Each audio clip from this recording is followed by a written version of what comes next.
And the Ukrainian military is setting up an administrative office in the western Kursk region of Russia. 11 days into Ukraine's surprise incursion into Russia, its top military commander says the office would, quote, maintain law and order and meet the immediate needs of the population in the area. Meanwhile, military officials in eastern Ukraine are urging civilians to evacuate quickly as the Russian army closes in on one of Moscow's key targets in the war. ABC News foreign correspondent Britt Clennett has the latest on all of that. Britt, what does Ukrainian Administrative Office, this office in Kursk, tell you about Ukraine's plans in Russia? Well, as you say, Diane, this military office is intended to meet the immediate needs of the population in that area. That's what the Ukrainians have been saying. Now, an aide to President Zelensky has said that this offensive into several Russian border regions now is designed to persuade Moscow to engage in fair peace talks about the war. Now, influence public opinion inside Russia is another goal, they say.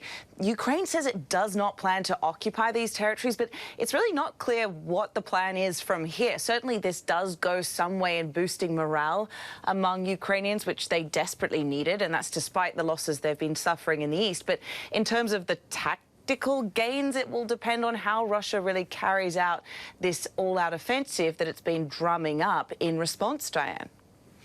Now, Ukraine's been running operations in Russia for 11 days. What does that say about the state of Russia's military, that it's still going on?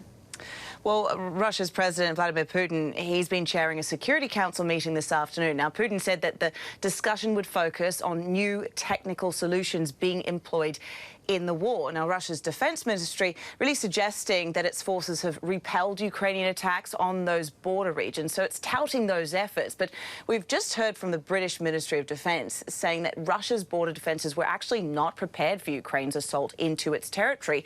Russia's initial response, it says, was disarray and disorganization. So Russian forces have now been redeployed from elsewhere along the border, and they are building additional defensive positions in an effort to prevent more Ukrainian advances. But it's just not clear what their response might be, but that will certainly impact how Ukraine pushes forward now.